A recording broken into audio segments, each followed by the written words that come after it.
নমস্কার বন্ধুরা, কেমন আছো সবাই? আশা করি যে যেখানে আছো সবাই ভালো আছো।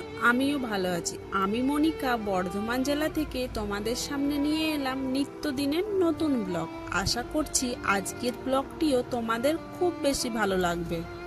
আর যদি ব্লগটির কোথাও একটুখানি তোমাদের ভালো লেগে থাকে তাহলে চ্যানেলটি সাবস্ক্রাইব আর একটি লাইক করে আমার পাশে থেকো।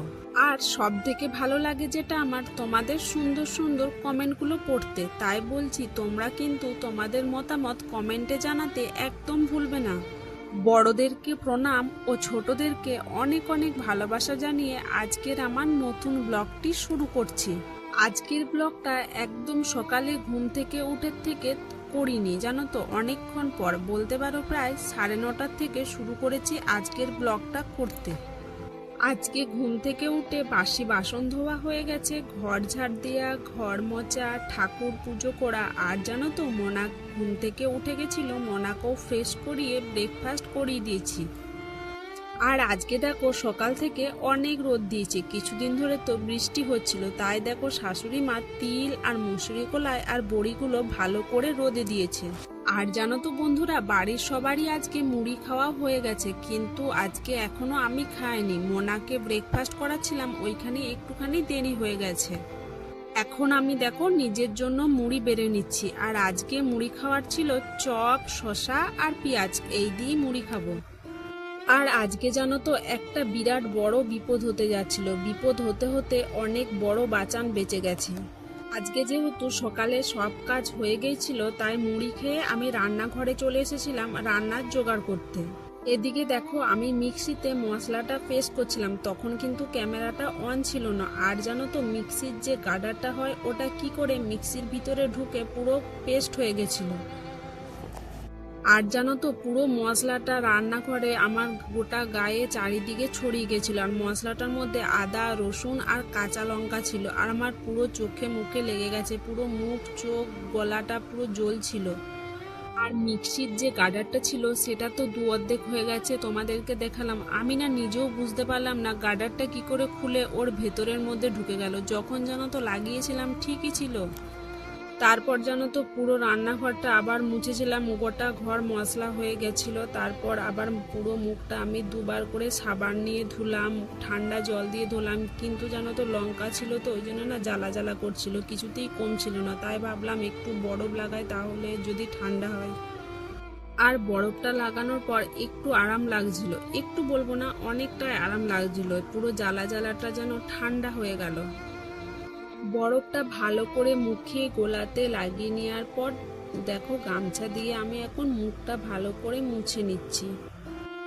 আর জানো তো মোনা তো অন্যদিন আমার সাথেই ঘুরঘুর করে, আজকে কিন্তু আমার সাথে ছিল না। ও থাকলে ওরও গোটা গায়ে লেগে যেত, বলো কি বিপদটাই নাই হতো আজকে।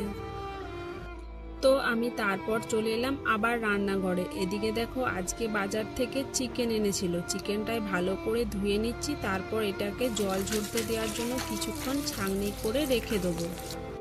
এদিকে দেখো কিছুক্ষণ পর আমি মাংসটা চাপিয়ে দিচ্ছি, আর মশলা আর মাংস দিয়ে ভালো করে কষিয়ে নিচ্ছি। কষানো হয়ে গেলে মাংসতে জল দিয়ে দিলাম, কিছুক্ষণ ফুটে গেলেই মাংস আমার তৈরি।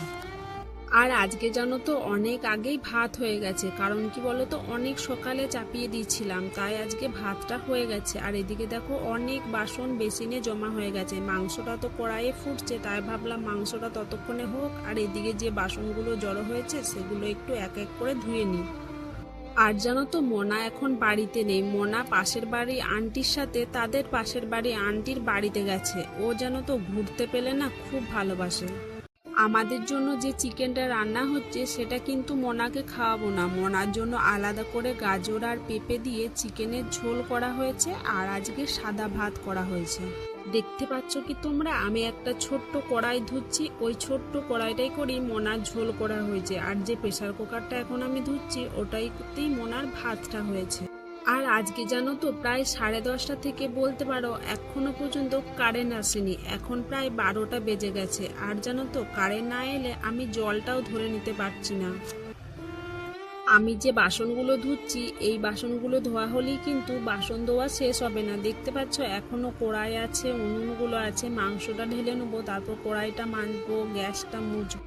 রান্নাঘরে সমস্ত কাজ গুছিয়ে নিয়ে মোনাকে খাওয়াতে বসে গেছি। এখন দেখো প্রায় 12:30 বাজে, আর আজকে মোনার জন্য ভাত, পেঁপেতে গাজরে মাংস দিয়ে ঝোল আর ভেন্ডি সেদ্ধ করে দিচ্ছিলাম। আর মোনা জানো তো ভাতের আগে সবজিগুলো খেয়ে নেয়, সবজিটা দিয়ে শেষ হয়ে যাবে, তারপর বলবে আমি আর ভাতগুলো খাবো না। আর আজকে জানো তো কারেন্ট আসছিল না, এই মোনাকে খাওয়াতে বসালাম তখনই কারেন্টই এলো। আর জানো তো আজকে না জলও ধরা হয়নি, এতক্ষণ কারেন্ট ছিল না, তাই ভাবলাম মোনাকে খাইয়ে দিই তারপরে জলটা ধরবো, কিন্তু যেমনি খাওয়াতে বসেছি তখনই কারেন্টই চলে এসেছে। আর মোনা দেখো চুল কেটেছে, দেখে কি তোমরা বুঝতে পারছো? আজকে ও দাদুর সাথে গেছিল চুল কাটতে। আর দাদুর সাথে রাস্তায় যেতে যেতে আর দোকানে কি কি করেছে সেটাই দেখো আমাকে বলছে। আর আমিও মোনাকে মাঝে মাঝে গল্প বলছি যাতে ও তাড়াতাড়ি ভালোভাবে খাবারটা শেষ করে দেয়। আকাশে বিকাল বাজে তোমার আকাশে ঘুমোবা আবার ছাদে রয়েছে তোমার আকাশে আকাশে ঘুমোবা। তো বন্ধুরা এখন বাজে রাত 8টা। মোনাকে দেখো সন্ধেবেলায় পড়তে বসিয়েছিলাম, বিছানাটার কি অবস্থা করেছে দেখো, বইগুলো দেখো, মানে পড়তে বসিয়েছিলাম পড়ার থেকে বেশি দেখো বইগুলো সব ছড়িয়েছে, আর গোটা বিছানা কি করেছে দেখো। এরপর আমি বিছানা বাগাবো, তারপর মোনাকে খাবার খাওয়াবো।